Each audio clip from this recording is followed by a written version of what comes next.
ও বাঘ মামা, তুমি কি জানো তুমি এই বনের রাজা? তোমার মতো গুণী আর শক্তিশালী আর কেউ নেই। তাই নাকি ভাগ্নে? কিন্তু আমি তো সহজ সরল বাঘ। রাজা হওয়ার মতো গুণ কি আমার আছে? আলবাত আছে। তুমি শুধু নির্দেশ দেবে আর সবাই তোমার পায়ের কাছে মাথা নত করবে।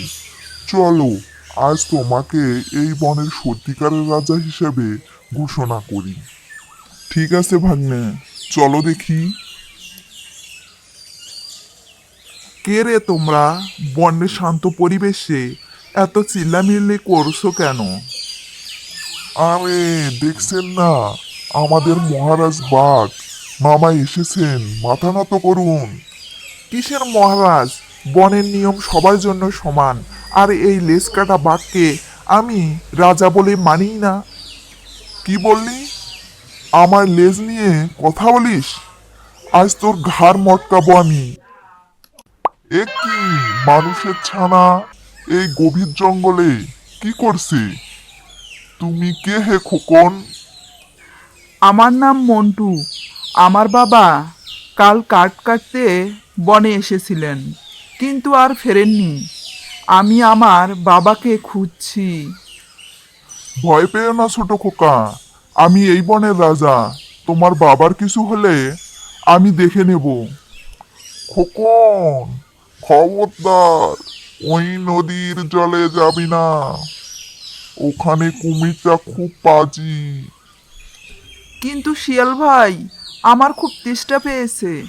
তবে দাঁড়া, আমি কুমিরকে অন্য কাজে ব্যস্ত রাখছি। তুই চট করে জল খেয়ে আয়। ও কুমির ভাই, ওদিকে দেখেন তো, বড় একটা মাছ ভাসছে বুঝি? কোথায় মাছ? ধরছি, দাঁড়া।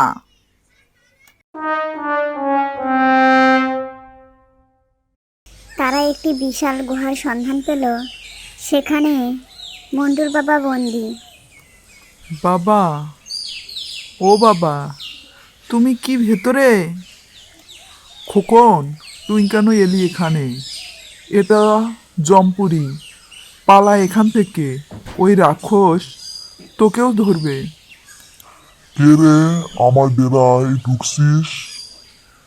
আজ তোদের কাউকে ছাড়বো না, সবাইকে বন্দি করব। খবরদার, আমার প্রজাদের ওপর হাত দিবি না। আমি বাঘ মামা থাকতে কারো ক্ষতি হতে দেব না। আয়, লড়াই করবি? বাঘের তেড়ে আসা দেখে দানব ভয় পেয়ে পালায় এবং খোকনের বাবা মুক্ত হয়। ধন্যবাদ বাঘ মামা, আজ আপনার জন্য আমরা প্রাণ ফিরে পেলাম। লজ্জা দিও না বাবা, আমার রাজ্যে সবাই নিরাপদে থাকবো, এটাই তো রাজার ধর্ম। তাহলে কি কাল থেকে আমরা সবাই মিলেমিশে এই বনে থাকবো? হ্যাঁ, কি মজা, কি মজা। বন্ধুরা, লাইক করো, কমেন্ট করো এবং সাবস্ক্রাইব করো। সকালবেলা রনি ও টনি নদীর পাশে বসে গল্প করছে। হঠাৎ শিয়াল পণ্ডিতকে তাদের দিকে আসতে দেখা যায়। আরে পণ্ডিতদা, কোথায় চলছেন? যাচ্ছি তো একটু দূরের গ্রাম থেকে মধু আনতে। জানোই তো, আমি ছাড়া এই জঙ্গলে মধু আনা কারোর পক্ষে সম্ভব নয়। পণ্ডিতদা, শুনেছি গ্রামের রাস্তায় নাকি অনেক ফাঁদ পাতা আছে, সাবধানে যাবেন। ফাঁদ? টনি, ফাঁদ পাতা থাকে বোকা প্রাণীদের জন্য, আমার মতো বুদ্ধিমানের জন্য নয়। শিয়াল পণ্ডিত একটি মধুর হাড়ি নিয়ে ফিরছে। তার মুখে আনন্দের ঝলমল করছে। সে মনে মনে ভাবছে, এই মধু সে একা খাবে। আহা, এই মধু কেউ টেরও পাবে না। সব মধু আমি একা খাবো। কি মিষ্টি! হাঁটতে হাঁটতে সে টনির দেওয়া সতর্ক বার্তা ভুলে যায় এবং একটি গভীর গর্তের ফাঁদে পড়ে যায়। ওরে বাবা, একই ফাঁদ, আমাকে বাঁচাও! শিয়াল পণ্ডিত চিৎকার করছে। তার পাশে মধুর হাড়ি উল্টে পড়ে আছে, কিন্তু সেদিকে তার কোনো নজর নেই। কেউ কি নেই? রনি টনি আমাকে বাঁচাও। রনি ও টনি শিয়ালের চিৎকার শুনে সেখানে আসে। তারা গর্তের পাশে দাঁড়িয়ে শিয়ালকে দেখে। পণ্ডিতদা, আপনি তো ফাঁদে পড়েছেন। হ্যাঁ রনি, আমি নিজের উপকারের জন্য আজ ফাঁদে পড়েছি। তোমরা আমাকে উদ্ধার করো। পণ্ডিতদা, আপনার বুদ্ধি কি হলো? আপনি না বলছিলেন ফাঁদ বোকাদের জন্য? টনি ও রনি মিলে একটি লম্বা গাছের ডাল গর্তের মধ্যে ফেলে দেয়। শিয়াল পণ্ডিত সেই ডাল ধরে উপরে উঠে আসে। বাঁচা গেল। চলুন পণ্ডিতদা, এবার বাড়ি ফিরে যাই। ধন্যবাদ, আমি ভুল করেছি। তোমাদের কথা শুনলে আজ এই বিপদ হতো না। লোভ আমাকে অন্ধ করে দিয়েছিল। আমি তোমাদের দুজনের সাথে এই মধু ভাগ করে খাবো। শিয়াল পণ্ডিত, লোভ ভালো নয়, তবে বিপদে পড়লে বন্ধুরাই পাশে থাকে, এটা মনে রেখো। তিন বন্ধু মিলে হেঁটে বাড়ি ফিরতে থাকে। শিয়ালের হাতে ভাঙা মধুর হাঁড়ি। সে তার ভুল বুঝতে পেরেছে।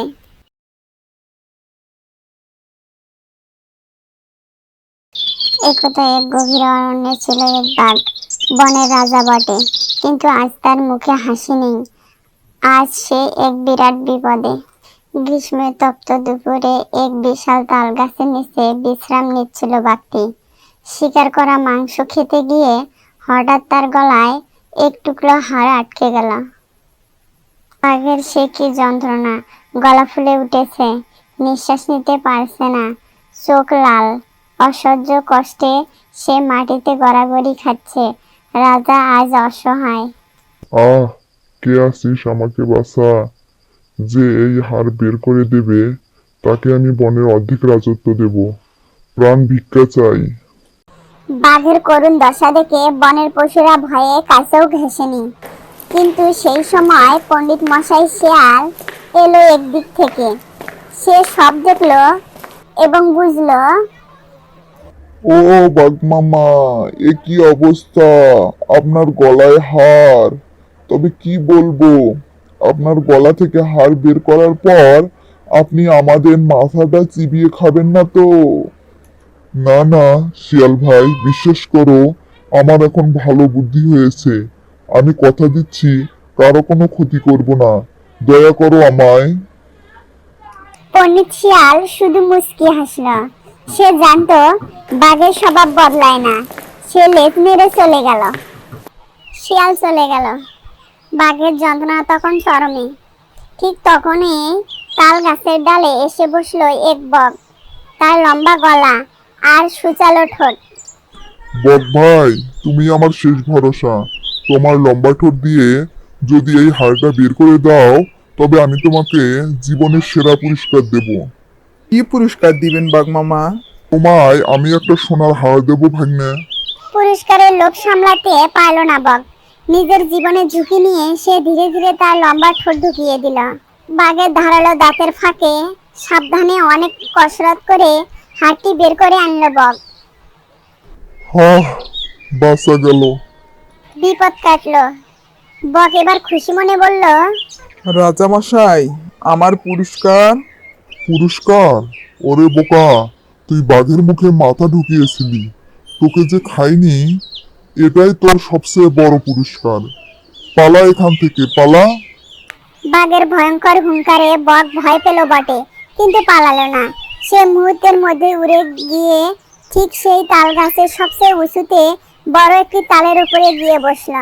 বক তখন বাঘের দিকে তাকিয়ে ঠোঁট দিয়ে সেই পাকা তালটিতে একটি মৃদু আঘাত করল।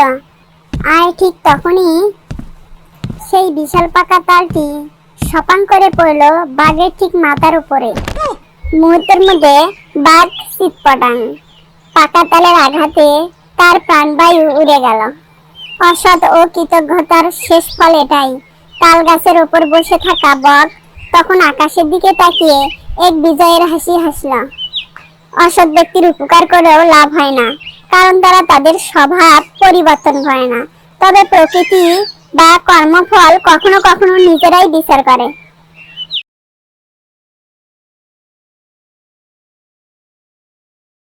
একদিন এক বনের মুরগি খাবারের খোঁজে জঙ্গলের দিকে যাচ্ছিল।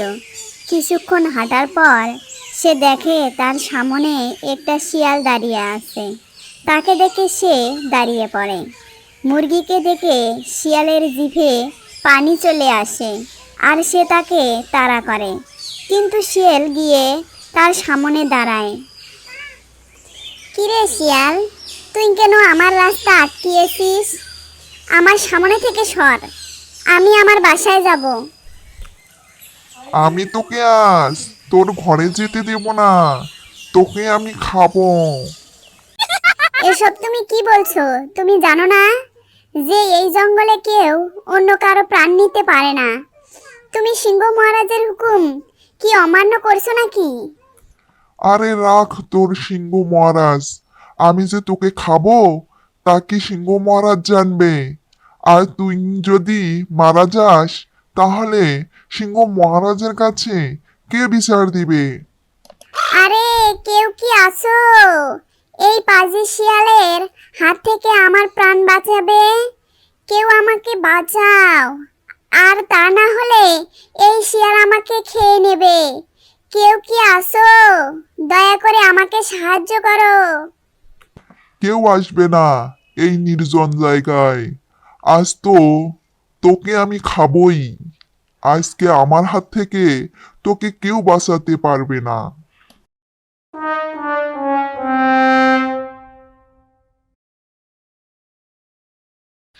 ওরে বাবা, এটা আবার কি? এ তো দেখছি ভাল্লুক। আজ তুই ভালুকের জন্য বেঁচে গেলি, আরেকদিন তোকে ধরবো, সেদিন তোকে কেউ বাঁচাতে পারবে না।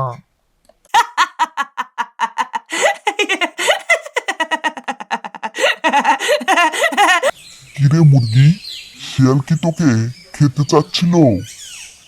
হ্যাঁ, ওই পাজি শিয়ালটা আমাকে খেতে চাচ্ছিল। তুমি যদি সময় মতো না আসতে তাহলে সে আজ কি যে হতো কে জানে। তুমি না থাকলে শিয়ালটা আমাকে খেয়েই নিত। আরে তুই সাবধানে চলাফেরা করবি না? আমি তো সবসময় সাবধানেই চলাফেরা করি, কিন্তু সে বলেছে আমাকে যদি কখনো একা পায় তাহলে সে আমাকে খেয়ে নেবে। এখন আমি যে কি করব? আরে তুই কোনো চিন্তা করিস না, তুই গিয়ে শিয়ালের নামে সিংহ মহারাজের কাছে নালিশ জানা। সে নিশ্চয় কোনো না কোনো একটা ব্যবস্থা করবেই। আচ্ছা, আমি তাহলে সিংহ মহারাজের কাছেই যাই, দেখি সে কি ব্যবস্থা করে।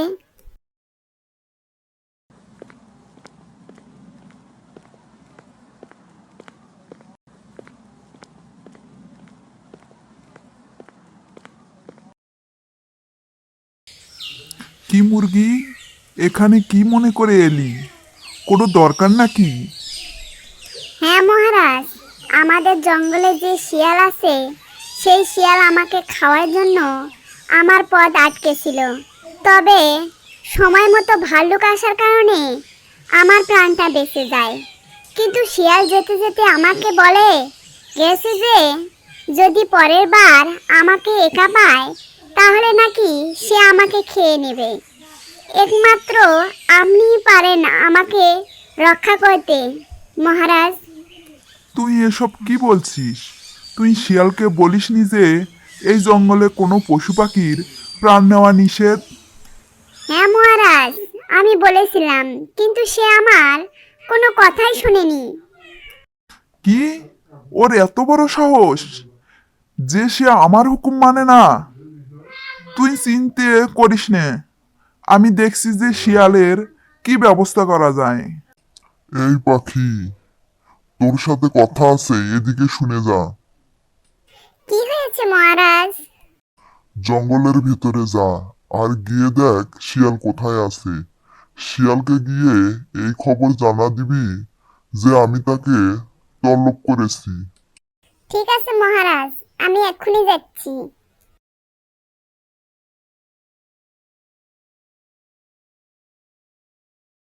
শিয়াল, এই শিয়াল, এই বেটা আজকে যে ঘুম দিয়েছে, আজ মনে হয় এই বেটা আর ঘুম থেকে জাগবে না। এই শিয়াল ওঠ, তাড়াতাড়ি ওঠ, সিংহ মহারাজ তোকে যেতে বলেছে, তাড়াতাড়ি ওঠ। আরে এ তো দেখি ওঠে না, শুয়ে আছে। অলস শিয়াল, উঠবি না? দাঁড়া, তোকে মজা দেখাচ্ছি। এই শিয়াল, ওঠ তাড়াতাড়ি। কি হয়েছে? তোমার সমস্যা কি? এত ডাকছো কেন? তোমাকে সিংহ মহারাজ দেখা করতে বলেছেন এক্ষুনি। কেন? সিংহ মহারাজ আমাকে কেন তার ওখানে যেতে বলেছেন? সেটা কি আর আমি জানি? তুমি নিজেই গিয়ে দেখো তোমাকে কেন ডেকেছে। আমার কাজ আছে, আমি গেলাম। তুই এক্ষুনি যা মহারাজের ওখানে।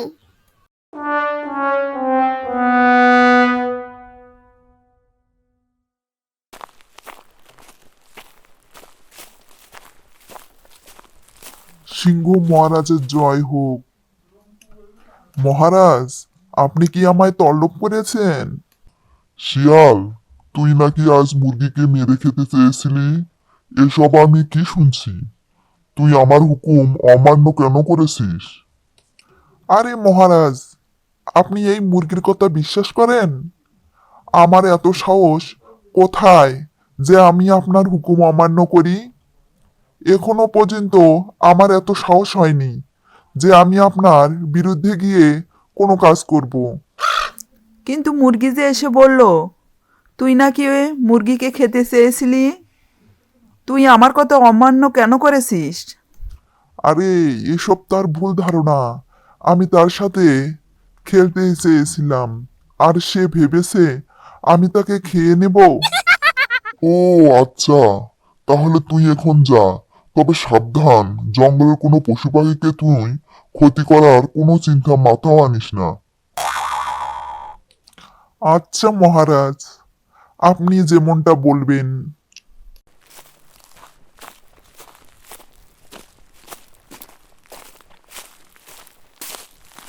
কিরে শিয়াল, কোথায় যাচ্ছিস? কোথায় আর যাব, সিংহের কাছে গিয়েছিলাম, বাড়ি ফিরছি। কেন? সিংহের ওখানে কেন গিয়েছিলি? কি আর বলবো কষ্টের কথা। তুমি তো জানো এই জঙ্গলের কি নিয়ম। এই জঙ্গলের কোনো পশু পাখি খাওয়া যাবে না। আজ একটা মুরগিকে খেতে চেয়েছিলাম, সেই ব্যাপারটা বোধ হয় সিংহ মহারাজের কাছে আমার বিরুদ্ধে বিচার জানিয়েছে। এখন মহারাজ আমাকে কিছু কথা শুনিয়েছে, আমি সেখান থেকে মিথ্যে বলে কোনো রকমে বেঁচে ফিরেছি। আরে আমার সামনে ওই সিংহের কোনো কথাই বলিস না। ওই বদমাইশ সিংহের জন্য আমাকে আজকে ঘাস খেয়ে থাকতে হয়। আমি বাঘ হয়েও ছাগলের মতো ঘাস খাই। কি নিয়ম দিয়েছে জঙ্গলে যে কোনো পশু পাখিকে খাওয়া যাবে না? এটা কোন নিয়ম হলো? আমি যদি রাজা হতাম তাহলে এরকম নিয়ম আমি কোনোদিনও করতাম না। আমি বলি কি মামা, ওই বুড়ো সিংহকে মেরে তুমি এই জঙ্গলের নতুন রাজা হও না। আরে আমি কি আর রাজা হতে পারবো? কেন হতে পারবেন না? তুমি নিজেকে দেখেছো তুমি কত সুন্দর। আর রাজা হওয়ার জন্য যে যে গুণ থাকা দরকার তার সব তোমার মধ্যে আছে। তবে এ কথাটাও ঠিক যে তুমি ঘাস খেয়ে একটু চিকন হয়ে গেছো। আর তাছাড়া তুমি সিংহের থেকে কোনো দিক থেকে কম নও। তাই নাকি শিয়াল? তাহলে তুই সিংহকে গিয়ে বল যে বাঘ হলো এই জঙ্গলের নতুন রাজা।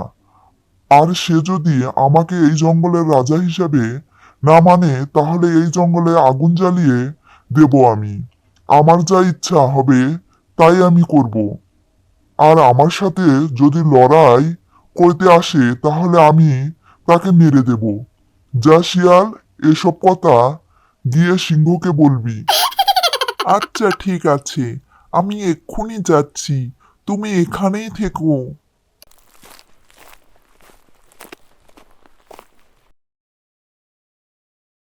মহারাজ, ওই সিংহ মহারাজ, উঠুন।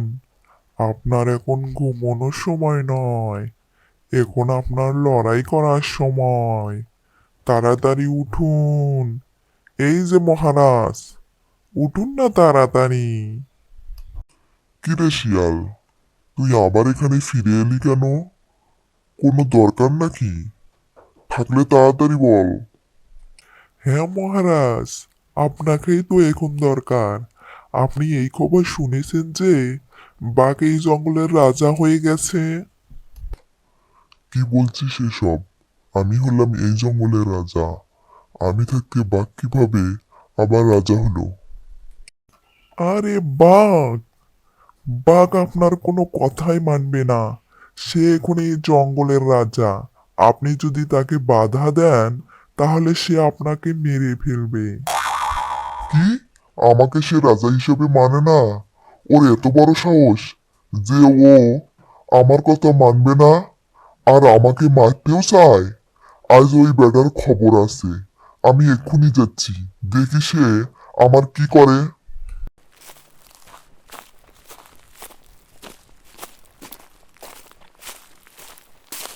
কিরে বাঘ, তোর এত বড় সাহস যে তুই আমার রাজত্ব কেড়ে নিতে চাস?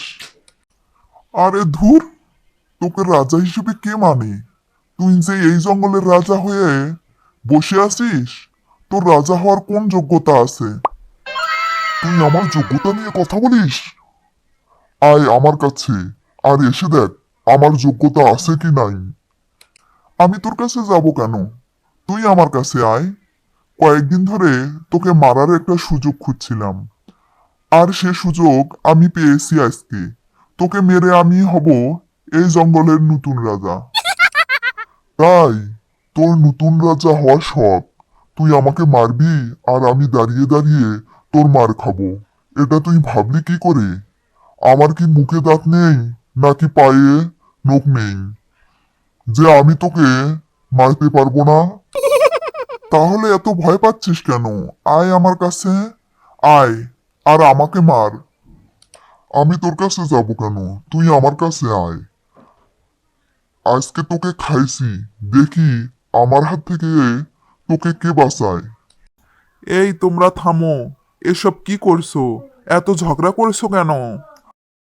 ওই খরগোশ, তুই এখান থেকে যা। আজকে আমি এই বাঘকে প্রাণে মেরে ফেলবো। তুই আমাকে মারবি? আয়, আমি বুঝি দাঁড়িয়ে দাঁড়িয়ে ঘাস খাবো? এই বাঘ, তুমি চুপ করো। তোমরা এসব কি করছো? ঝগড়া করে কি হবে? তুমি যে সিংহের কাছে মারামারি করেছিলে, তুমি যদি মারা যেতে তাহলে তো তুমি আর এই পৃথিবীতে থাকতে না। তাহলে এমন লড়াই করে লাভ কি? আর সিংহ মহারাজ, আপনি এসব কি করছেন? আপনার তো বয়স হয়েছে। আপনি লড়াই করতে গিয়ে যদি মারা যেতেন তাহলে তো আপনার রাজত্ব, জীবন দুটোই যেত। তাহলে এমন লড়াই করে লাভ কি? একটা কথা সবসময় মনে রাখবেন, লড়াই করে কোনো সময় সমস্যার সমাধান হয় না। আচ্ছা ঠিক আছে খরগোশ, তুমি যখন এত করে বলছো ঠিক আছে, আমি আর ঝগড়া করব না। তাহলে আজ থেকে বাঘে এই জঙ্গলের রাজা হয়ে যাক। তবে বাঘের কাছে আমার একটা অনুরোধ রইল, সে যেন এই জঙ্গলের পশু পাখির কোনো ক্ষতি না করে। আরে না, আমি আর এই জঙ্গলের রাজা হব না।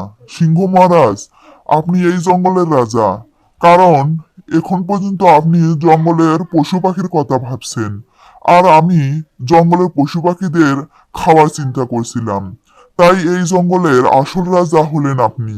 আমাকে মাফ করে দিন মহারাজ, আমার ভুল হয়ে গেছে, আমি বড্ড ভুল করেছি। সত্যি বলতে কি, এই পৃথিবীতে সবারই বাঁচার অধিকার আছে। কেউই এই পৃথিবীতে ছেড়ে চলে যেতে চায় না। তাই আমাদের উচিত কোনো জীবজন্তু বা পশু পাখিকে না মেরে, কষ্ট না দিয়ে তাদের জীবন রক্ষা করা। এতে সবার মঙ্গল। চলো এবার যে যার ঘরে ফিরে যাই। বন্ধুরা, লাইক করো, কমেন্ট করো এবং সাবস্ক্রাইব করো। গভীর এক অরণ্য, সেখানে আকাশ ছোঁয়া গাছ আর লতাপাতার ভিড়ে বাস করত অজস্র পশু পাখি। কিন্তু সেই বনে শান্তি নষ্ট করেছিল এক বিশাল এবং অত্যন্ত লোভী সাপ। সে কেবল ক্ষুধার্ত থাকলেই শিকার করত না, বরং আনন্দ পাওয়ার জন্য বনের ছোট ছোট পশু পাখিদের ওপর অত্যাচার করত। সাপটি বনের ছোট ছোট পাখিদের বাসা থেকে ডিম খেয়ে ফেলতো এবং মা পাখিদের তাড়িয়ে দিত। একদিন সে একটি নিরপরাধ খরগোশের গর্তে ঢুকে পড়ে। এই পুচকে খরগোশ, তোর এই নরম ঘাসের বিছানাটা এখন থেকে আমার। তুই এখনই এখান থেকে বিদায় হ, নইলে তোকে এই গাছে গিলে ফেলবো। কিন্তু জনাব সাহেব, এটা আমার কষ্ট করে বানানো ঘর। বাইরে এখন সন্ধ্যা নেমে এসেছে, আমি এখন কোথায় যাব? তোর কষ্টের কথা শোনার সময় আমার নেই।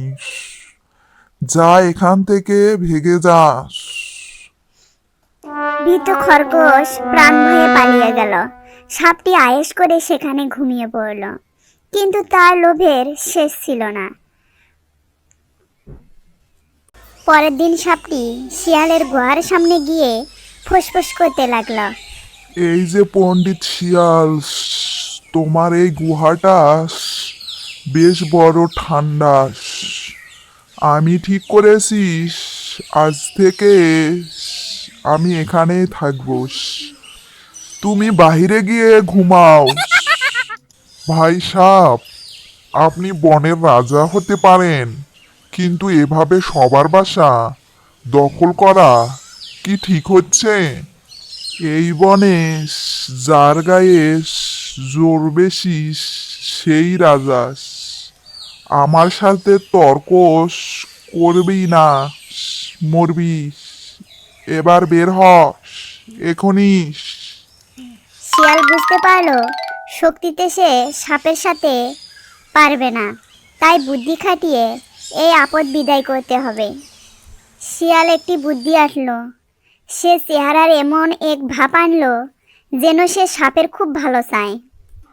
সাপ ভাই, আপনি রাগ করবেন না। আমি আসলে ভাবছিলাম এই পুরনো অন্ধকার গুহা থেকে আপনার মতো শক্তিশালী একজন আর মানায় না। মানে এর চেয়ে ভালো জায়গা আর কোথায় আছে? আমি এমন এক প্রাসাদের ঠিকানা জানি যেখানে আপনি রাজার মতো থাকবেন। সেখানে হাজার হাজার সেবক আপনার সেবা করবে, আর জায়গাটাও অনেক বেশি আরামদায়ক। আপনি চাইলে আমি আপনাকে সেখানে নিয়ে যেতে পারি। সত্যি বলছিস? ঠিক আছে, আমাকে এখনই সেখানে নিয়ে চল। যদি পছন্দ হয় তবে তোকে আমি ছেড়ে দেব। শিয়াল সাপকে নিয়ে বনের এক প্রান্তে একটি বিশাল মাটির ঢিপির সামনে হাজির হলো। সেটা ছিল হাজার হাজার বিষাক্ত পিঁপড়ের বাসা। এই যে দেখুন সাপ ভাই, এখানেই সেই মাটির প্রাসাদ।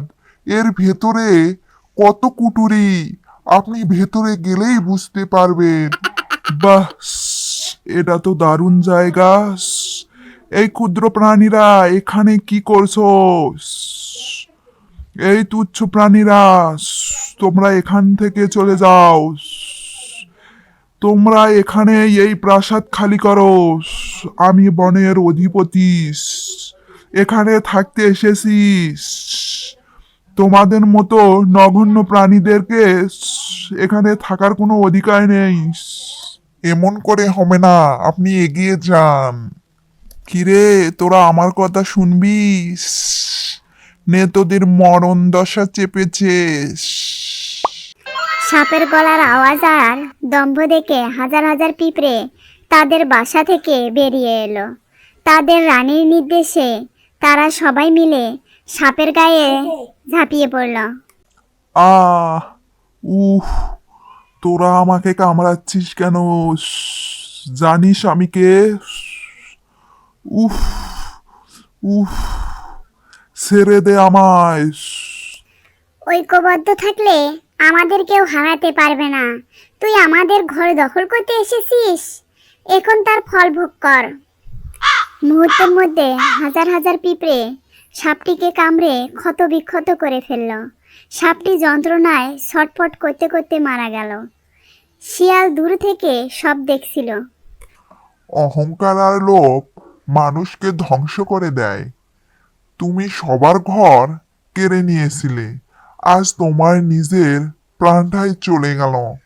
বনের পশু পাখিরা আবার শান্তিতে বসবাস করতে শুরু করলো। বন্ধুরা, লাইক করো, কমেন্ট করো এবং সাবস্ক্রাইব করো। বন্ধুরা প্রস্তুত? আজ আমরা এক মহা চালাক শিয়াল আর তার চাইতে বেশি চালাক একটি পরিবারের গল্প শুনব। এই হলো কৃষক ভজহরি, তার ছোট্ট খামার বাড়ি আর তার মহামূল্যবান সম্পদ ডজন খানেক তাগড়া মুরগি, যাদের মধ্যে সবচেয়ে বিখ্যাত, সবচেয়ে রসালো আর বিল্লু শিয়ালের স্বপ্নের মুরগি হলো লাল টুকটুকে কলমি। আহ, সকালের এমন সোনায় ডিম পাড়া মুরগি দেখলেই মন ভরে যায়। তোমার আর ডিমের থেকেও বেশি চিন্তা করো যেন শিয়াল মামা এসে তুলে না নিয়ে যায়। ঠিকই শুনেছেন, বিল্লু শিয়াল, যার নজর শুধু কলমির ওপর। বিল্লুর ধারণা কলমি মুরগটা খেতে নাকি স্বর্গের অমৃতের মতো। আজ আর রক্ষা নেই কলমির, এই ফাঁকা বাড়িতে সুযোগ। হা হা হা। এদিকে কৃষকের মা বয়সে ভারী, চোখে কম দেখেন, কানেও সামান্য কম শোনেন, কিন্তু তার ঘুম, সে হলো সাক্ষাৎ সিসিটিভি ক্যামেরা। এ বাইরে খজ মাছ কিসের শব্দ রে? ভজা, ও ভজা বেডা। দাদি, মনে হচ্ছে ইঁদুর টিদুর হবে। আজকাল দাদির কানে একটু বেশি শব্দ ঢোকে। ইঁদুর? তোর মাথা! ইঁদুরকে এত সাহস! নিশ্চয় শিয়াল। বিল্লু এসেছে রে, বাইরে বিল্লু এসেছে। মা, ঘুমাও তো, মাঝরাতে শুধু। ওহ, শিয়াল পণ্ডিতের কি করুণ দশা! লুকিয়েছে ঠিকই, কিন্তু লেজ মহাশয় বেমালুম ভুল করে সোজা হয়ে দাঁড়িয়ে। ওগো, মা ঠিকই বলেছে। দেখো, শিয়াল মামার লেজটা কি সুন্দর, ডাটার মতো দাঁড়িয়ে আছে। হা হা হা, এ তো মুরগি চোর বিল্লু, মনে হচ্ছে লেজ দিয়ে আমাকে টাটা করছে। ওরে হতচ্ছাড়া, ভেবেছিস চোখ বদ্ধ করে রাখলেই কেউ দেখতে পাবে না? নে এবার মজা দেখ। ভজহরির মা ঘর থেকে বলতেছে, ওরে ভজা, লাঠি মারিস না রে, ধর বেঁধে ফেল। তোর বইয়ের জন্য একটা লেজ ঝাড়ু হবে রে। আর যায় কোথায়? বিল্লু শিয়াল এক মুহূর্তে দেরি করল না। সে এক লাফে তার সেই টাটা করা লেজ নিয়ে দৌড়। তার দৌড়ের স্পিড দেখে অলিম্পিকের চ্যাম্পিয়নেরাও লজ্জা পাবে। লেজটা টেনে নেওয়ার সময় তার মুখ থেকে একটা করুণ চিৎকার বেরোলো, উফ! আর কোনোদিন কানে কম শোনা বুনির বাড়ির কাছে আসবো না। সেই রাতে কলমি মুরগি বেঁচে গেল, আর বিল্লু শিয়ালের পেটে চলল ইঁদুরের দৌড়। তবে বিল্লু একটা শিক্ষা পেল, চোখে কম দেখুক বা কানে কম শুনুক, কৃষকের মা হলেন আসলে পরিবারের আসল সিসিটিভি গার্ড। বন্ধুরা, ভিডিওটি ভালো লাগলে লাইক, কমেন্ট এবং সাবস্ক্রাইব করুন। বনের এক কোণে মুরগির বাসা। সেখানে মুরগ ও মুরগি দুজন 4টি বাচ্চা নিয়ে থাকত। আয়রে আমার সোনামণিরা, সবাই একসাথে থাক। এই ঘন বনে কিন্তু অনেক বিপদ। আমার পাশ ছেড়ে একদম দূরে যাবি না। মা, আমরা তোমার পাশে আছি, তোমাকে ছেড়ে যাব না। পেছন থেকে ঝোপের খসখস শব্দ শোনা যাচ্ছে। শিয়াল চুপি চুপি আড়াল থেকে দেখছে। লাল টকটকে কচি মুরগের বাচ্চা, একে একে সব কটাকে সাবার করতে হবে। আজ রাত থেকে অভিযান শুরু। রাত হতেই শিয়াল এসে বাচ্চাদের মধ্যে থেকে একটি ছানা নিয়ে চলে যায়। ওগো, তুমি কোথায়? দেখো আমার একটি ছানা নেই, তুমি একটু আশপাশটা খুঁজে এসো না। কয়েকদিন পর বাচ্চাদের সংখ্যা কমে যায়। হায় আল্লাহ, আমার তিনটে বাচ্চা হারিয়ে গেল, আর শুধু একটা মাত্র বাকি। প্রতি রাতেই একটা করে কমে যাচ্ছে। আজ আমি ঘুমাবো না, চোখের পাতা ফেলবো না, চোরকে ধরতেই হবে। টুনি দিদি, কেঁদো না, আমি আজ ওপর থেকে পাহারা দেব। ওই দ্রুত শিয়ালটাই এই কাজ করেছে, আমি নিশ্চিত। খরগোশও এদের সাথে হাত মিলিয়েছে। টুনি বোন, কেঁদো না, আমি রাতে পাহারা দেব আর তোমাকে ডেকে জাগিয়ে দেব। রাত হলো। টুনি মুরগি তাদের পরিবার নিয়ে অন্য জায়গায় চলে গেল। তারা একটি নতুন ফাঁদ তৈরি করল। শিয়ালকে ধরতে তারা সবাই সতর্ক হলো। গভীর রাত। শিয়ালটা পা টিপে টিপে শেষ বাচ্চাটির দিকে এগোচ্ছিল।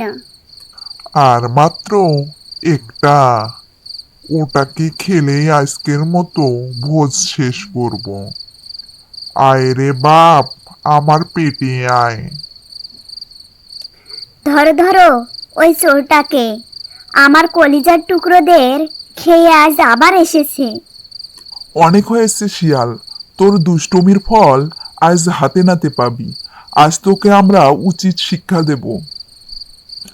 আরে আরে, ওরে খরগোশ, ওরে পিছা, আমাকে ছেড়ে দাও।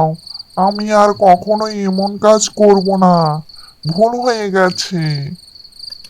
কি হে শিয়াল পণ্ডিত, খাঁচার ভেতর দিনকাল কেমন কাটছে?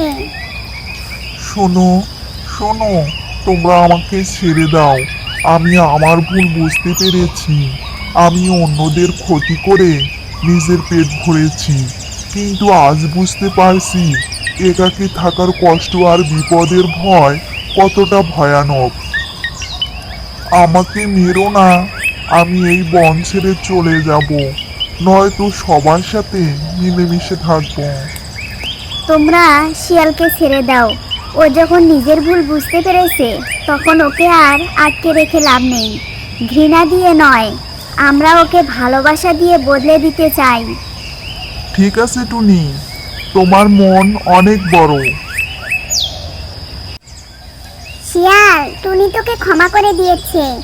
আজ থেকে যদি কোনো পশু পাখির ক্ষতি করিস, তবে বন থেকে চিরতরে তাড়িয়ে দেব। ধন্যবাদ টুনি দিদি, তুমি আমার প্রাণ বাঁচালে। আমি কথা দিচ্ছি, আজ থেকে আমি আর কারো ক্ষতি করব না। আমি সবার বন্ধু হয়ে থাকবো। বন্ধুরা, লাইক করো, কমেন্ট করো এবং সাবস্ক্রাইব করো। শীতের এক রাত, বন জুড়ে ঘন কুয়াশার চাদর। এই ঘন অরণ্যের গভীরে ছিল এক অতি দ্রুত শেয়াল। তার খ্যাতি ছিল তার লম্বা ঝোপালো লেজ আর অসম্ভব বুদ্ধি ছিল। লেজ ছিল তার অহংকার। এই লেজটাকে সে গর্বের সাথে টেনে বেড়াতো। সেদিন তার লক্ষ্য ছিল গ্রামের মুরগির খোয়ার। শিয়াল চুপিসারে এগিয়ে চলল, কিন্তু তার ভাগ্য ছিল খারাপ। শিকারীর পাথা একটি কঠিন ফাঁদে সে অসতর্কভাবে পা দিয়ে ফেলল। প্রাণ বাঁচাতে সে পাগলের মতো ছোটাছুটি শুরু করলো।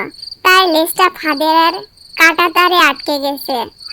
বাঁচার চেষ্টা হিসাবে সে সর্বশক্তি দিয়ে হেঁচকা টান মারল।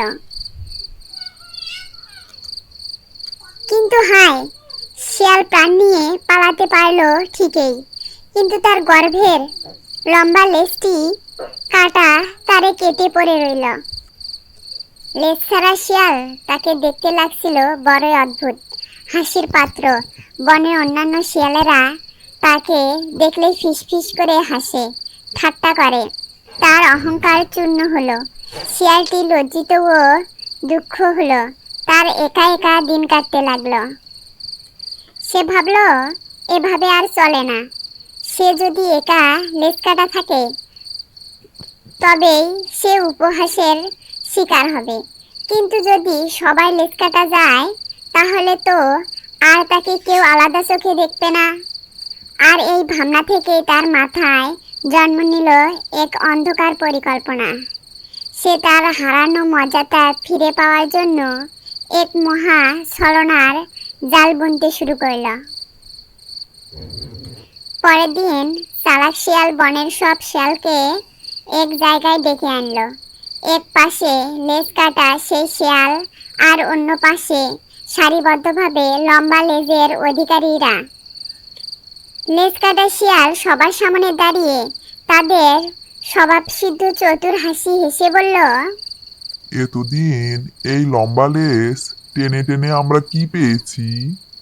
লেজ শুধু ঝামেলা সৃষ্টি করে, চলার সময় কাটায় আটকায়, ধুলো লাগে, আর সবচেয়ে বড় কথা, শিকারীদের চোখে সহজে ধরা পড়ে যাই আমরা। এই লেজ আমাদের স্বাধীনতা কেড়ে নেয়, আমাদের গতি কমিয়ে দেয়। এতদিন এই লম্বা লেজ টেনে টেনে আমরা কি পেয়েছি?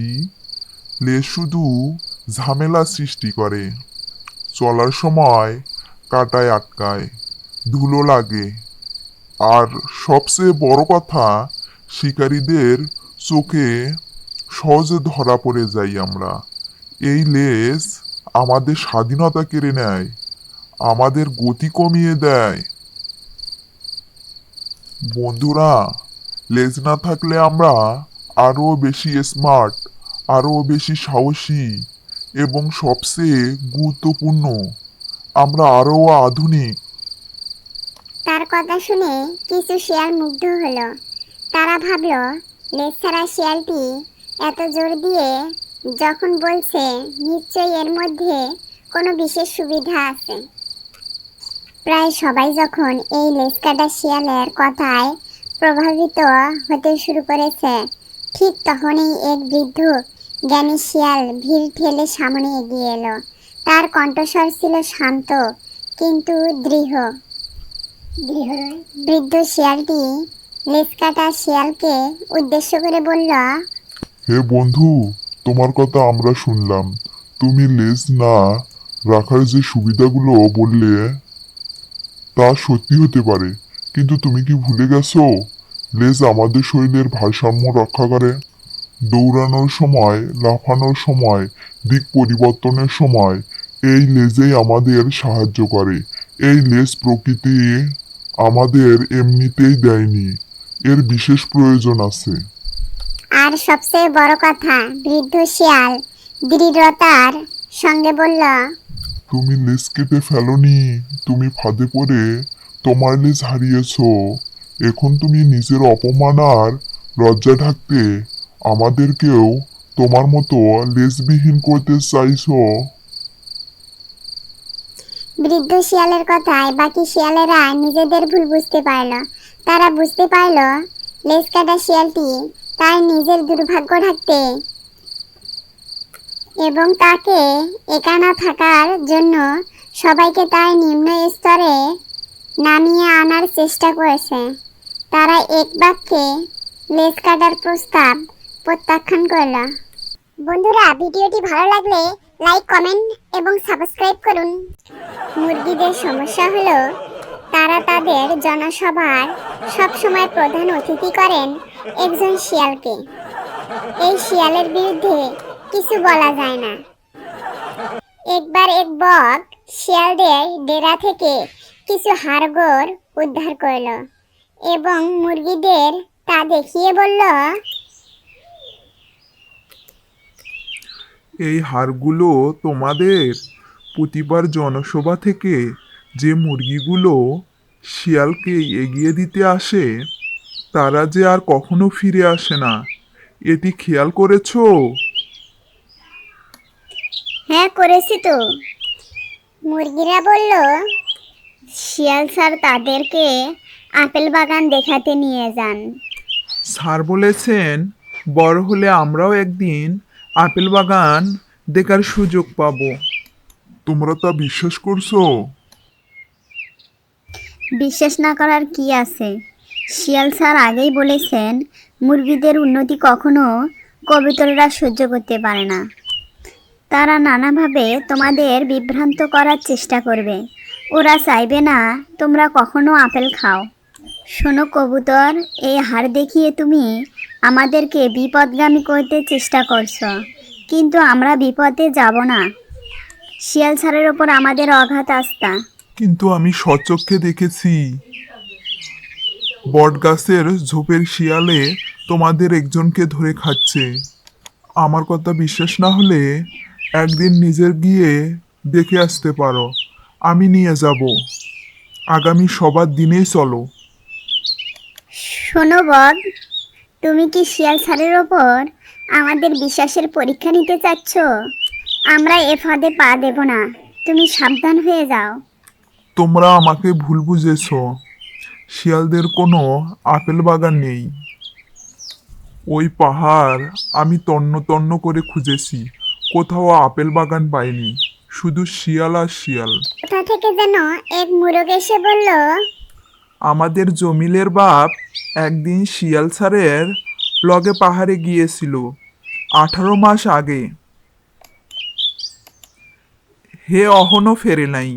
শিয়াল স্যার কইছে সে সারাদিন বাগানে আপেল খায়। আপেল খায়া শরীর গতরও ভালো হইছে, কিন্তু আপেল একবারও আমগো লাইগাও পাঠিয়েছিল, কিন্তু শিয়াল স্যার আনতে ভুইলা গেছে। শুনিতাছি শিয়াল স্যার আমারে আর জমিরেরও আপেল বাগানে লইয়া যাইব। আমি তো যাইবার চাই না, তয় তোমার লগে একবার যাইতে চাই। কিন্তু শিয়াল স্যারের নামে কোনো আজে বাজে কথা কইবা না। আমারে সোজা আপেল বাগানে লইয়া যাইবা। আমি জমিরের বাপরে এক নজর দেইখা আইমু। উপস্থিত মুরগিরা রিরি করে ওঠে। তারা বলেন, জমিরের দাদা, তুমি কিন্তু শিয়াল স্যারের ওপর সন্দেহ প্রকাশ করেছো। শিয়াল স্যার বলেছেন যে মুরগি বগের কথায় তার নেতাকে সন্দেহ করবে তার অপঘাতে মৃত্যু হবে। তুমি আমাদের দল থেকে বেরিয়ে যাও। শরীরগত ভালা হইলে শিয়াল স্যার এমনিতেই তোমাদের বাগানে নিত। কয়টা দিন অপেক্ষা করতে পারলা না? সবাই স্লোগান দিল, শকুনের দালাল নিপাত চাক, হুঁশিয়ার সাবধান। জমির নিজেও এই স্লোগানে অংশ নিল। সব মুরগি জমিলের দাদাকে ঠুকরিয়ে বের করে দিল। দৌড়িয়ে না পালালে জমিলের দাদা এখানেই লাশ হয়ে যেত। বক যতই বলুক, জমিলের বাপ জীবিত নেই, পাহাড়ের কোনো আপেল গাছ নেই। জমিরের দাদা ততই বগের সাথে পাহাড়ে যাওয়ার জেদ ধরতে থাকে। একদিন জনসভার শেষে বকটি চুপি চুপি জমিলের দাদাকে নিয়ে পাহাড়ের দিকে রওনা দেয়। পাহাড়ে পৌঁছে তারা দেখতে পায় শিয়াল তার পেছনে পেছনে আসা মুরগিদেরকে নিয়ে একটি ঝোপের ভেতরে ঢুকছে। এর কয়েক মিনিট পর জমিলের দাদা তার ভাতিজির চিৎকার শুনতে পায়। তার ভাতিজি অরণ্যের গহীন থেকে বাঁচাও বাঁচাও বলে চিৎকার করছে। জমিলের দাদা এই চিৎকার শুনে ভয়ে নিজেও চিৎকার করে ওঠে। বকটি ভয়ে উড়ে যায়, আর অমনি জমিলের দাদার গলাটি খপ করে ধরে শিয়াল। বকটি শুনতে পায় জমিলের দাদা সর্বশক্তি দিয়ে বলতেছে, জমির, ও বাবা জমির, শিয়ালদের কোনো আপেল বাগান নাই রে। আমাদের জনসভায় তাদের আপেল বাগান। বন্ধুরা লাইক করো, কমেন্ট করো এবং সাবস্ক্রাইব করো। এক ছিল ব্যাঙ, সে থাকতো এক গভীর ডোবার ধারে। ব্যাঙটি ছিল বেশ অহংকারী এবং নিজেকে খুব বড় মনে করত। সে মনে করত তার চেয়ে বেশি শক্তিশালী আর কেউ নেই। অন্যদিকে সেই ডোবার কাছাকাছি এক ঝোপের আড়ালে থাকতো এক শিয়াল। শিয়ালটি ছিল স্বভাবতই চালাক আর দ্রুত। সে সবসময় সুযোগের সন্ধানে থাকত। একদিন ভরা বর্ষায় ডোবা ভর্তি জলে ব্যাঙটা মনের আনন্দে ঘ্যাঙর ঘ্যাঙর শব্দ ডাকছিল। শিয়ালের তখন সেই পথ দিয়ে যাওয়া। ব্যাঙের একটানা বিকট ডাকে তার ঘুম ভেঙে যাচ্ছিল। শিয়াল বিরক্ত হয়ে ডোবার ধারে এসে বলল, এই ব্যাং ভাইয়া, কি হচ্ছে কি? একটু চুপ করো তো। তোমার এই বিকট ডাকে আমার ঘুমটাই ভেঙে গেল। দিন দুপুরে এত গলাবাজি কিসের? ব্যাঙটা তখন আরো অহংকার করে বুক ফুলিয়ে বলল, আরে শিয়াল ভাইয়া, তুমি তো মুরগি চোর। রাতের বেলায় চুরি করো আর দিনের বেলায় ঘুমাও। কিন্তু শুনে রাখো, বাদলার জলে আমাদের ডাকার অধিকার আছে। তাতে যদি তোমার ঘুম ভেঙে যায় তবে তা আমার সমস্যা নয়। শিয়াল তখন হাসতে হাসতে বলল, তোমাদের এই ঘ্যাঙর ঘ্যাং ডাক শুনে দেশের মানুষ হাসে। তোমার গলাবাজি তোমার শক্তি নয়, বরং দুর্বলতার প্রমাণ করে। একদিন এই অতিরিক্ত গলাবাজি তোমার বিপদের কারণ হবে। ব্যাঙটি শিয়ালের কথা গ্রাহ্য করল না, বরং তাকে অপমান করে বলল, শিয়াল ভাইয়া, তোমার এসব ফালতু কথা থামাও। আমাকে জ্ঞান দিতে এসো না। ব্যাঙটা লাফিয়ে লাফিয়ে চলতে শুরু করলো এবং আরো জোরে জোরে ডাকতে লাগলো। শিয়াল মৃদু হেসে মাথা নেড়ে চলে গেল। সে মনে মনে বলল, একদিন নিজের ভুলের মাসুল নিজেকেই দিতে হবে। ব্যাঙ মনে মনে ভাবতো, জলে এবং ডাঙায় তার সাথে দৌড়াতে কেউ পাবে না। একদিন শিয়াল নদীর ধার দিয়ে বাড়ি ফিরছিল। ব্যাঙ শিয়ালকে দেখে বলল, কি শিয়াল ভাইয়া, কই যাচ্ছেন? আমি বাড়ি যাচ্ছি। এত তাড়া কেন?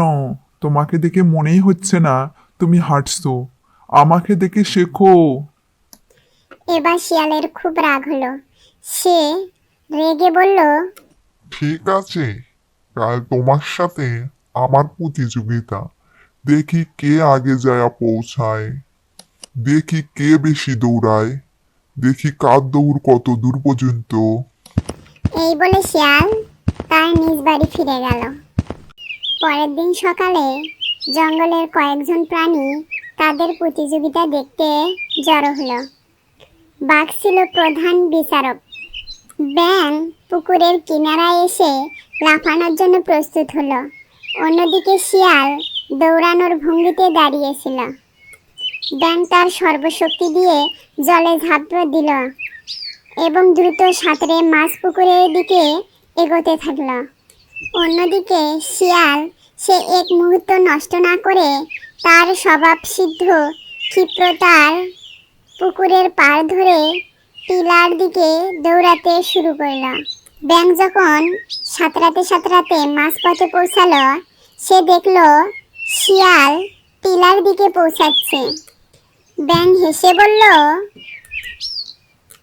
হা হা হা, বোকা শিয়াল। টিলার পেছনে তো ঘন জঙ্গল, তার চেয়ে জলপথ অনেক ছোট। ও আমাকে ধরতেই পারবে না। ব্যাঙ যখন পাড়ে উঠে আবার লাফাতে যাবে, তখন সে অবাক হয়ে দেখল শিয়াল বিজয়ীর হাসি নিয়ে পাড়ের কাছেই দাঁড়িয়ে আছে। ব্যাঙ শান্তভাবে বলল, শিয়াল ভাইয়া, এটা কিভাবে সম্ভব হলো? শিয়াল বলল, ব্যাং ভাইয়া, তুমি তো লাফে আর সাঁতারে খুবই দ্রুত, তাতে কোনো সন্দেহ নেই। কিন্তু তুমি ভুলে গেছো যে তুমি টিলার দিকে যাওয়ার বদলে পুকুর পেরিয়ে টিলার দিকে যাচ্ছ। আমি বুদ্ধি খাটিয়েছিলাম। শিয়াল তার বুদ্ধি কাজে লাগিয়ে সেই দীর্ঘ পথের বদলে সংক্ষিপ্ত পথ ব্যবহার করেছিল। সে জানতো জলপথ দ্রুত হলেও ডাঙায় তার থেকে ভালো উপায় আছে। ব্যাঙ জলের উপর ভরসা করে দীর্ঘ পথ সাঁতরে পার করছিল। সেখানে শিয়াল তার চালাকি দিয়ে সময় বাঁচালো। ব্যাঙ তখন নিজের ভুল বুঝতে পারল, তার অহংকার চূর্ণ হলো। সে মাথা নিচু করে স্বীকার করলো, আসলে শিয়াল ভাইয়া, তুমি জিতেছো। শুধু শারীরিক শক্তি সব নয়, বুদ্ধি আসল শক্তি। বন্ধুরা, ভিডিওটি ভালো লাগলে লাইক, কমেন্ট এবং সাবস্ক্রাইব করুন। এক ছিল বুড়ি, তার নাতনির বাড়ি অনেক দূরে। বুড়ি একা রওনা হওয়ার আগে তার 3 প্রিয় পোষা কুকুরকে ডেকে বলল, রঙ্গা বঙ্গা ভূতু, তোরা মন দিয়ে বাড়ি দেখভাল করিস। আমি নাতনির বাড়ি ঘুরে আসি।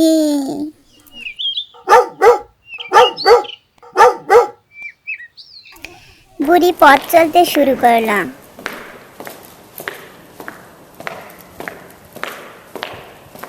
বনের মধ্যে প্রথমে তার দেখা হলো এক দ্রুত শিয়ালের সঙ্গে।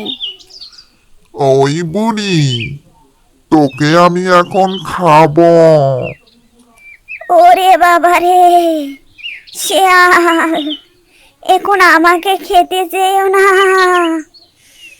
আমি রোগা, হাড় জিরজিরে। আমি নাতনির বাড়ি যাচ্ছি। সেখানে ভালো ভালো পিঠে পায়েস খেয়ে মোটা সোটা হয়ে ফিরব। তখন তোমার পেট ভরে তুমি খেতে পারবে। বেশ, আমি এখানে অপেক্ষা করব। ফিরে আসার সময় যেন ভুল হয় না। শিয়ালকে পাশ কাটিয়ে বুড়ি কিছুটা এগোতেই পথে পড়ল বাঘ। বুড়ি, তোমাকে দেখে মনে হচ্ছে আজ আমার ভালো ভোজ হবে। তোমাকে আমি খাবো।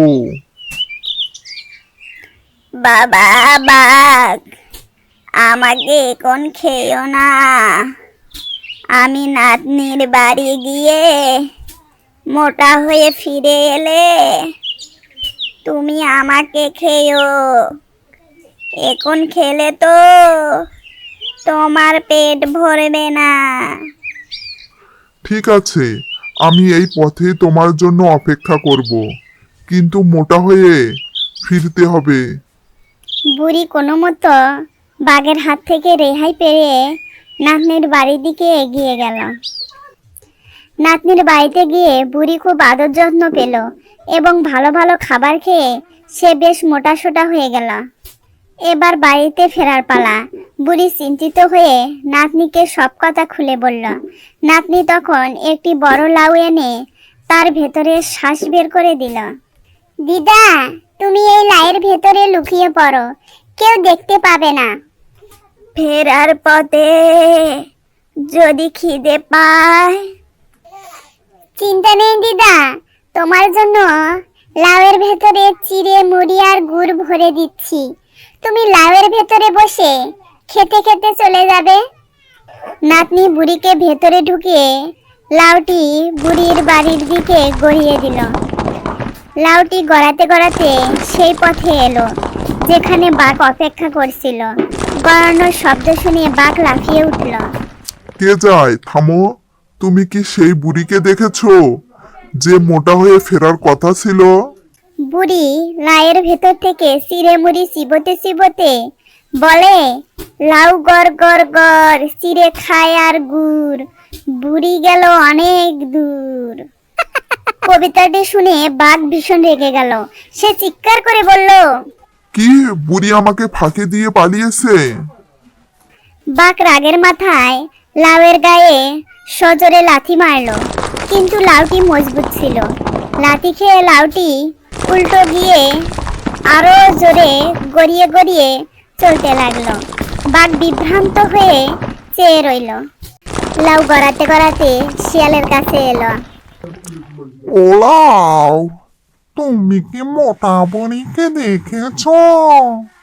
লাউ গড় গড় চিড়ে খায় আর গুড়, বুড়ি গেল অনেক দূর। বুড়ি গেল অনেক দূর? না, ব্যাপারটা কি দেখছি তো। এই ছড়ার মধ্যে নিশ্চয়ই কোনো চালাকি আছে। শিয়াল আর দেরি না করে তার হাতের একটি লাঠি দিয়ে সজোরে লাউয়ের গায়ে মারল। খটাং করে আওয়াজ হতেই লাউয়ের শক্ত খোসাটি ভেঙে গেল, আর ভেতর থেকে মোটাসোটা বুড়িটি বেরিয়ে এলো। তার পাশে ছড়িয়ে পড়ল কিছুটা চিড়ে মুড়ি আর গুড়। এই তো বুড়ি, বাঘকে ফাঁকি দিয়ে এসেছিস, আজ তোর নিস্তার নেই। শিয়ালের হাত থেকে বাঁচার কোনো পথ ছিল না। শিয়াল বুড়িকে ধরে বলল, তোর আর কোনো উপায় নেই, তবে মরার আগে যদি কোনো শেষ ইচ্ছা থাকে তাহলে বলতে পারিস। আমার শেষ ইচ্ছে, আমি মরার আগে একটা গান গাইতে চাই। বেশ বেশ, তবে গা দেখি তোর গান। বুড়ি জোরে জোরে তার প্রিয় কুকুরকে ডাক দিয়ে এই গানটি ধরল। রঙ্গা বঙ্গা ভুতু, আয় আয় তুতু, শিয়াল আমায় খেতে চায়, ওরা আমারে বাঁচা, ছুটে আয়, আয় তুতু। শিয়ালের হাসি থেমে গেল। বুড়ির বাড়ির দিকে থাকা রঙ্গাবঙ্গা ভুতু তিনটি কুকুরের সেই পরিচিত ডাক শুনে বুঝতে পারল যে তাদের দিদিমা ভীষণ বিপদে আছে। তারা এক মুহূর্ত দেরি না করে শিয়ালের দিকে ছুটে এলো। কুকুরদের তেড়ে আসতে দেখে শিয়াল ভয়ে চিৎকার করে উঠল এবং প্রাণ বাঁচাতে লেজ গুটিয়ে দ্রুত পলায়ন করল। বুড়ি কুকুরদের জড়িয়ে ধরে হাঁপ ছেড়ে বাঁচল। তার বুদ্ধি ও প্রিয় কুকুরদের ভালোবাসার সে সুস্থ শরীরে বাড়ি ফিরে এলো। বন্ধুরা, লাইক করো, কমেন্ট করো এবং সাবস্ক্রাইব করো। স্বপ্ন আর ঘামের গন্ধ। গ্রামের নাম শান্তিপুর, আর সেই গ্রামে এক প্রান্তিক চাষি হলেন বলাইচন্দ্র মণ্ডল। বলাইয়ের জীবন মানে জমি আর ঘাম। তার স্ত্রী সুরবালা, পুত্রবধূ মিনতি এবং একমাত্র নাতি খোকা, এই চারজনের সংসার। এই বছর তিনি পিতৃত্ব ভিটা সংলগ্ন 7 বিঘা জমিতে আলু চাষ করেছেন। আলু শুধুই আলু নয়, বলাইয়ের কাছে এটা ছিল তার পরিবারের ভবিষ্যতের সোনালী স্বপ্ন। ধার দেনা করে স্ত্রীর গহনা বন্ধক রেখে আর নিজের শরীরের শেষ রক্তবিন্দু ঢেলে তিনি এই আলুর চারা পুঁতেছেন। সকাল থেকে সন্ধ্যা পর্যন্ত বলাই আর মিনতি ক্ষেতের কাজ করতেন। সার দেওয়া, জল দেওয়া, আগাছা তোলা, প্রতিটি কাজে যেন তাদের মনের ভেতরে প্রার্থনা মেশানো থাকত। আর সুরবালা বাড়িতে বসে প্রার্থনা করতেন, হে মা ধরিত্রী, আমার বলাইয়ের কষ্ট যেন সার্থক হয়। তাদের প্রতিবেশী চাষি হরিশ, যিনি নিজেই বার্ধক্যের কারণে চাষ ছেড়েছেন, মাঝে মাঝে এসে বলাইকে পরামর্শ দিতেন। হরিশের চোখে ছিল বলাইয়ের জন্য গভীর সহানুভূতি। শান্তিপুর গ্রামের বাহিরে ছিল ঘন মহুয়া বন। সেই বনে বাস করত একদল শিয়াল। তাদের সর্দার ছিল অত্যন্ত দ্রুত এবং পেটুক। নাম ছিল হুলু। হুলু শিয়ালের চোখ ছিল সবসময় চিকচিক করা শয়তানি, আর মনে ছিল কেবল খাদ্যের সন্ধান। মানুষের পরিশ্রম আর ফসল চুরি করাই ছিল তাদের প্রধান কাজ। আলুর ক্ষেত যখন আলুতে ভরে উঠল, মাটির নিচ থেকে যখন আলুর মিষ্টি গন্ধ বাতাসে ভাসতে শুরু করলো, তখন সেই গন্ধ মহুয়া বন পর্যন্ত পৌঁছালো। হুলোর নাকে সেই গন্ধ শুকে উঠল। আহ, এ তো সাক্ষাৎ স্বর্গের ভোগ। বলাই বুড়োর আলু এবার আমার। সর্দার, কিন্তু বলাই বুড়ো আর তার বউ তো রাতে পাহারা দেয়। তাই নাকি? কিন্তু আমার কাছে তো পান্তা ভাত। হ্যাঁ, আর ওদের ক্ষেতের চারপাশে একটা ভাঙা বেড়া আছে। বেড়া? এসব আমার কাছে নস্যি। আর রাতে জাগা মানুষ, তাদের ঘুম পাড়ানো আমার বা হাতের কাজ। এক রাতে সর্বনাশ।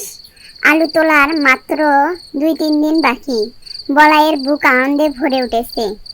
মিনতি রাতে খোকাকে ঘুম পাড়ানোর সময় গান ধরেছে। ঘুম পাড়ানি মাসি পিসি মোদের বাড়ি এসো, খাট নেই পালং নেই পিড়ি পেতে বসো। মিনতি মনে মনে ভাবলো, আলু বিক্রি করে এবার সোনার চুরি হবে, খোকার জন্য খেলনা আসবে। সেই রাতেই এলো হুলো শিয়াল তার দলবল নিয়ে। প্রথমে হুলো গাছের মগডালে লুকিয়ে থাকা কাককে ভয় দেখিয়ে তাড়িয়ে দিল, যাদের তীক্ষ্ণ চোখ রাতের পাহারায় সাহায্য করত। এরপর লেজ কাটা শিয়াল গিয়ে ক্ষেতের এক কোণে থাকা পাহারা কুকুর ভেলুর সামনে একটি মরা মুরগি ফেলে দিল। ভেলু সেই মুরগি নিয়ে মেতে উঠল আর পাহারা দেওয়ার কথা ভুলে গেল। হুলো শিয়াল ক্ষেতের মধ্যে ঢুকে পড়ল, তার সঙ্গে আরও অনেক শিয়াল। 1 ঘন্টার মধ্যে তারা যা সর্বনাশ করলো তা কল্পনাও করা যায় না। তারা শুধু আলু খেলোই না, দাঁত দিয়ে উপড়ে, পা দিয়ে মারিয়ে আর লোমশ শরীর দিয়ে গড়িয়ে অধিকাংশ আলু নষ্ট করে দিল। খেতে না পারলেও তারা খেলার ছলে আলুর দলা এদিক ওদিক ছিটিয়ে ফেলল। ভোরের আলো ফুটতেই বলাই যখন ক্ষেতের দিকে গেলেন, তখন তার চোখ কপালে উঠল। ক্ষেতের আলুর গাছগুলো উপড়ানো, মাটিও এলোমেলো, আর কচি আলুর দলা মাটির উপরে ছড়িয়ে ছিটিয়ে পড়ে আছে। এক রাতে ঝড়ে যেন তার স্বপ্ন তছনছ হয়ে গেল। বলাই মাটিতে বসে পড়লেন। সুরবালা আর মিনতি ছুটে এলেন। মিনতির মুখ থেকে কোনো কথা বের হলো না, শুধু 2 চোখ বেয়ে জল গড়িয়ে পড়ল। সুরবালা বুক চাপড়ে কেঁদে উঠলে, ওগো আমার কপাল, সব গেল গেল, আমার সব চলে গেল। পাশের ক্ষেতের রহিম শেখ এবং হরিশ ছুটে এলেন। হরিশ মাটিতে ছড়ানো আলুর দলাগুলো তুলে দেখে বললেন, এ কাজ শিয়াল পণ্ডিত হুলোর ছাড়া অন্য কারো নয়। আলু শুধু খায়নি, নষ্টও করেছে বেশি। বলাইয়ের চোখে তখন জল ছিল না, ছিল এক জমাট বাঁধা কষ্ট। এই আলু ছিল তার ধার শোধের উপায়, খোকার স্কুলের মাইনের ভরসা, আর পরিবারের একবেলা আহার। এক দুষ্ট শিয়াল তা সব কেড়ে নিল।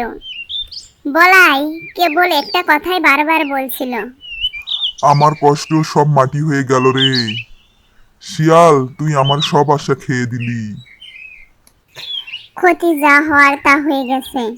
সে বছর বলাই আর তার পরিবারকে চরম অর্থ সংকটে দিন কাটাতে হলো। তবে তারা হার মানেনি। পরের বছর বলাই পুরো গ্রামের 10 জন কৃষককে সঙ্গে নিয়ে সমবায় পাহারা দল তৈরি করলেন। তারা রাতের পর রাত পালা করে পাহারা দিতে শুরু করলেন, আর ক্ষেতের চারপাশে মজবুত করে কাঁটাতারের বেড়া দিলেন। শিয়াল হুলু দূর থেকে নতুন আলুর গন্ধ পেত, কিন্তু শক্ত বেড়া আর 10 জনের সমন্বিত শক্তি দেখে আর সাহস পেল না। হুলুকে শেষমেশ বন থেকে কাঁকড়া ধরেই ক্ষুধা মেটাতে হতো। বলাইয়ের পরিবার তখন বুঝলো, ব্যক্তিগত কষ্ট যতই গভীর হোক, সমন্বিত প্রচেষ্টা দিয়ে সেই কষ্টের কারণ দূর করা সম্ভব। হার মানা তো চাষির ধর্ম নয়। এক রাতের ক্ষতিতে তাদের কোমর ভেঙে গেলেও তারা জানতেন পরের বার আঘাত হানার আগেই নিতে হবে চরম প্রতিশোধ।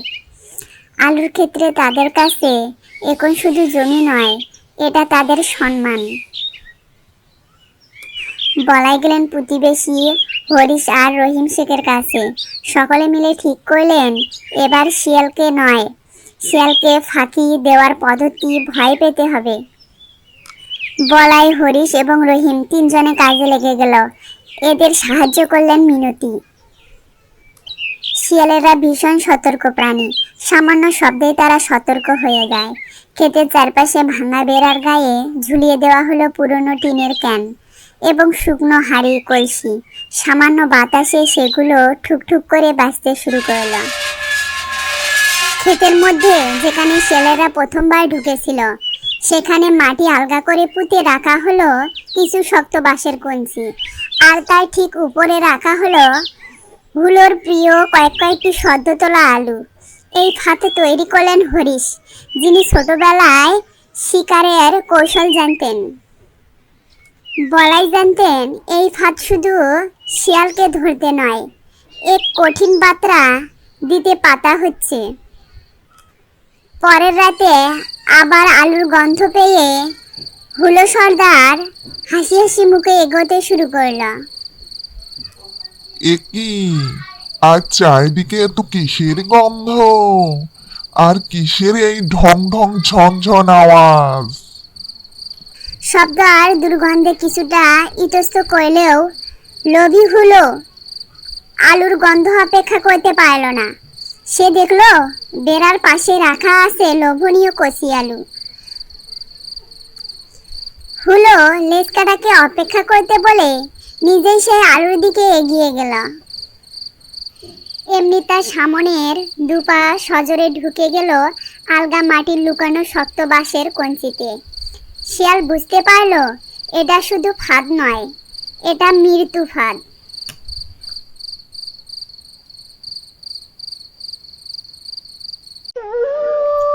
হুলোর শিকারে বাকি শিয়ালেরা মুহূর্তের মধ্যে পালিয়ে গেল। টিনের ক্যানগুলো তখনও বেজেই চলেছে, যেন বলাইয়ের হয়ে বিজয়ের ঘোষণা দিচ্ছে। হুলোর সেই রাতে শাস্তি ছিল আঘাতের চেয়েও বেশি। ভোর হতেই বলাই, হরিশ, রহিম এসে দেখেন হুলো কঞ্চির মধ্যে পা আটকে অসহায়ভাবে পড়ে আছে। শাস্তি হিসেবে হুলুকে মেরে ফেলা যেত, কিন্তু বলাই তা করলেন না। তিনি বললেন, জানোয়ারকে শুধু শিক্ষা দিতে হয়, মারতে নয়। সকলে মিলে সাবধানে হুলোকে ফাঁদ থেকে বের করলেন।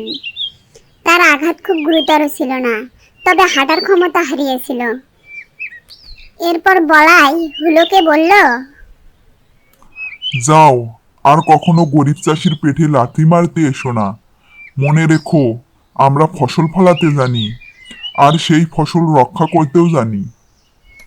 এরপর সেই আঘাতপ্রাপ্ত হুলোকে গ্রামের বাহিরে মহুয়া বনের পথে ছেড়ে দেওয়া হলো।